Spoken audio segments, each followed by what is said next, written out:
Hello and welcome to my presentation, which is about the importance of self-discipline in our lives, professionally, personally, and overall. Here I have pictured a common misconception of what self-discipline is like. Ask yourself, what is self-discipline to you? How do you view it? And how do you implement it on yourself? So in the last slide, I kind of wanted to showcase the most common misconception of what self-control really is. So I wanted to combat that with the actual definition of what self-discipline is. Merriam-Webster defines it as the ability to make yourself do things that should be done, and also the correction or regulation of oneself for the sake of improvement. Both of these things are synonymous with self-control.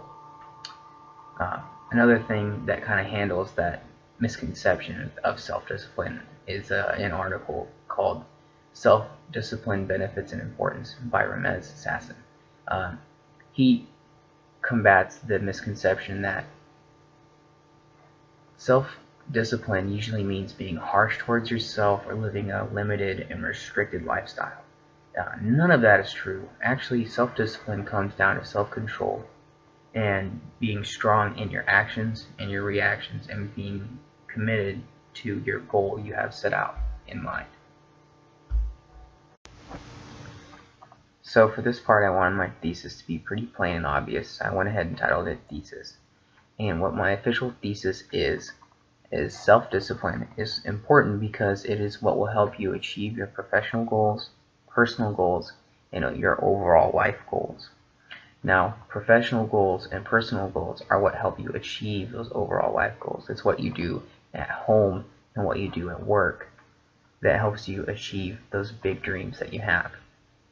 Some examples of professional goals can be selling more, accomplishing more, making more phone calls, making more connections, things like that.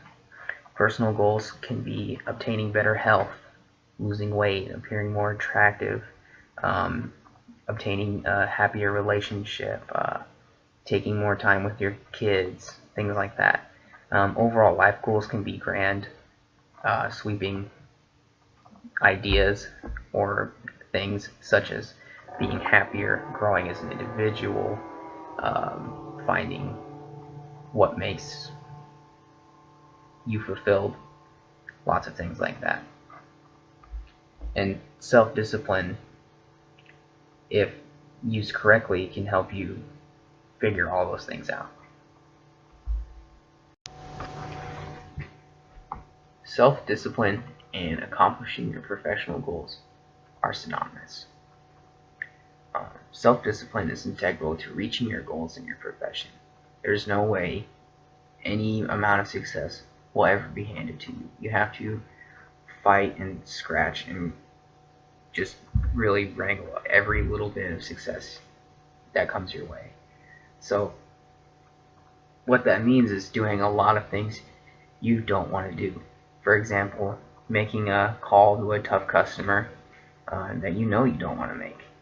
I've had times in my job where I've had to call people I know don't want to be called, and I've done it. I followed through with it. I disciplined myself to do it, and it was successful in the end. Another thing I've struggled with before is showing up to work early. Showing up to work like 30 minutes or 15 minutes early is very difficult, especially if you work early in the morning. But in doing so, if you discipline yourself to do it, you'll get more done in the day and thus reach your goals a little bit quicker every time, which is very important. Another thing I've had trouble with is following up with customers religiously. Once I talk to a customer, if the deal doesn't happen or anything else, I don't want to talk to them ever again. I want to move on and not think about it.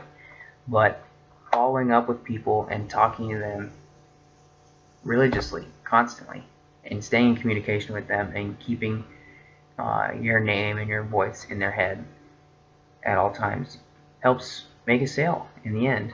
So, but to do all these things, all these examples, you need to be very self-disciplined, and you need to push and drive and have the inner strength to make this happen for yourself. And that also goes along with any profession you may have. For example, if you're a teacher, you need to constantly stay on top of grading papers and working on your curriculum and the lectures and things you need to do for your class. You can never really fall behind on that. Because your students are waiting to see what their grades are and things. You have to have a lot of self-discipline in order to get those things done in a timely manner. And in doing so, and in using your self-discipline, you will be much more successful in a professional way, and thus getting you one step closer to your overall life goals. Okay, so in order to reach your personal goals in life, you'll need self-discipline. Personal goals can be anything from losing weight to waking up earlier on your days off, maintaining a better appearance, getting more exercise, having a healthier lifestyle. All those things are more personal goals. On Grant Cardone TV, there's an episode called How to Build Discipline, and it's hosted by Jared Glant.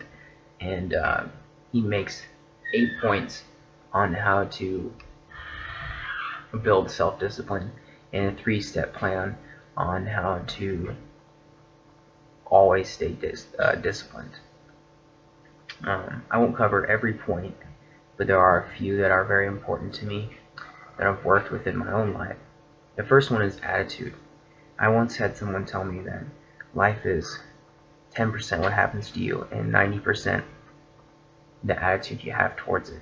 So if you think positively and you look at the glass half full, a lot of life is going to come a lot easier.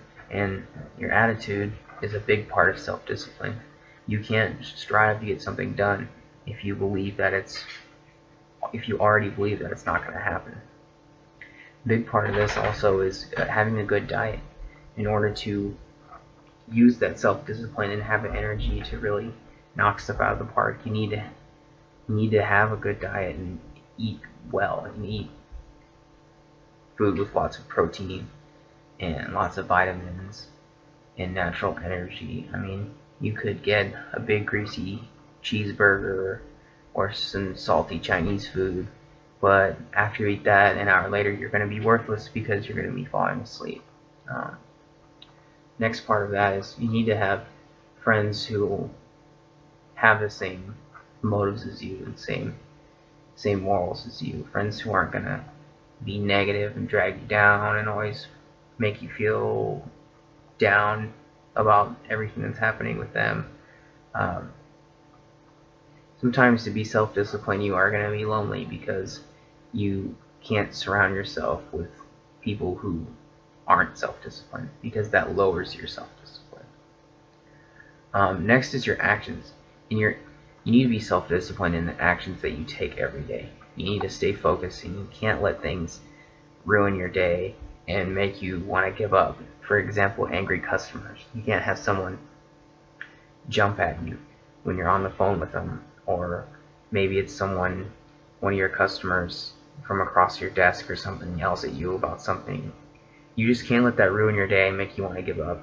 You need to just drop it, forget about it, move on, go to the next thing, and just forget about it. Personal development is another big one. You need to give up things that you know aren't good for you.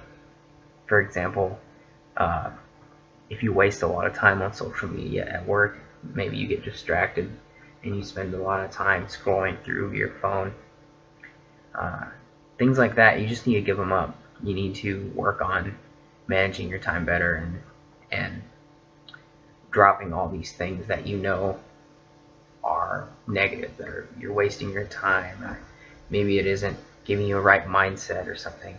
It's just little things like that you need to be aware of and rid yourself of them.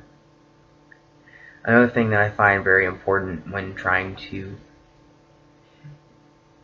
find yourself being more disciplined is you need to dress nice. You need to look your best, because when you do, you feel your best and you're more confident you believe in yourself a little more because you get more positive reaction from everyone else. A lot of people say that you can't judge a book by its cover, but sadly, a lot of people do, and it's very common. But luckily, if that cover of that book looks really nice, they'll assume the book itself is really nice. So how you look is really honestly how people perceive you. So look your best. And I guarantee you, when you look your best, you'll feel your best, and people will treat you better. Also, as far as the 3-step plan, the first one is be aware. In order to be more self-disciplined, you need to be aware of what's making you not self-disciplined. Whether it's spending too much time on your phone, not having energy because you eat horribly, or you have just a bad attitude and you're negative. Find these things that make you not self-disciplined and work on them. And part of that is being consistent. Every day, hit on these things. Be aware of what you're doing with these things every day. And change it. Make it better. And number 3 is be relentless. Keep being consistent and aware of these things. Always be looking for things that are making you unself-disciplined and consistently work against them. And overall, you will relentlessly become more self-disciplined and more successful.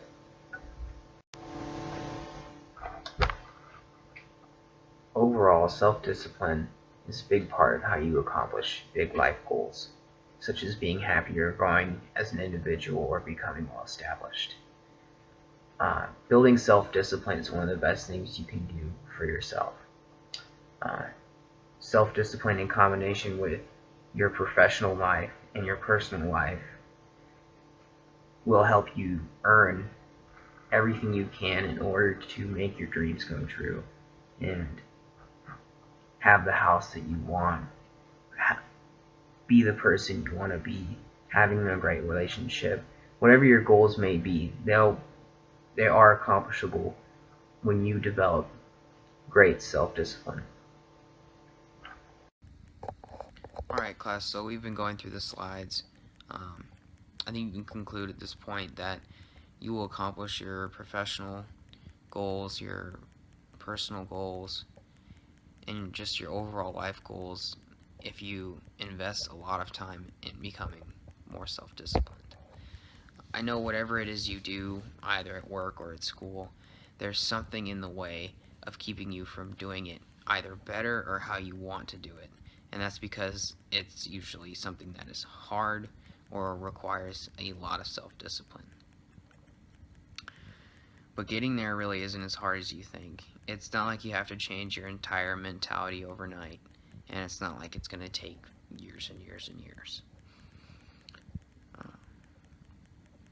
Really, what it comes down to is always be aware of what makes you undisciplined and focus on changing that. And focus on making that better. Whether it's being lazy, not eating right, being distracted easily. Just always focus on what that is that's keeping you from being how disciplined you want to be. And just do this every day. Focus on how good it makes you feel to better yourself. And then on top of that, focus on the positive results that you get from it. And that's your reward. That's what's going to keep you going.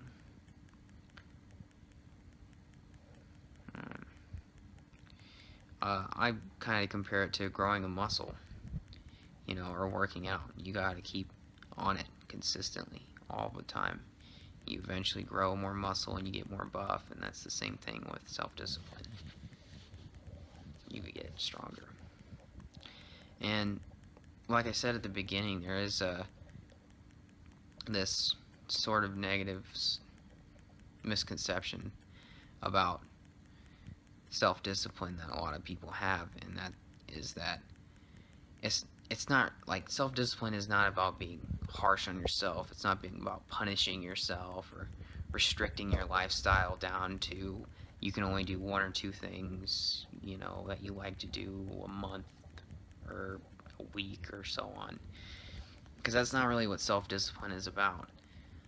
Self-discipline is really about self-control, which means controlling how you react to challenges or changes and using your inner strength.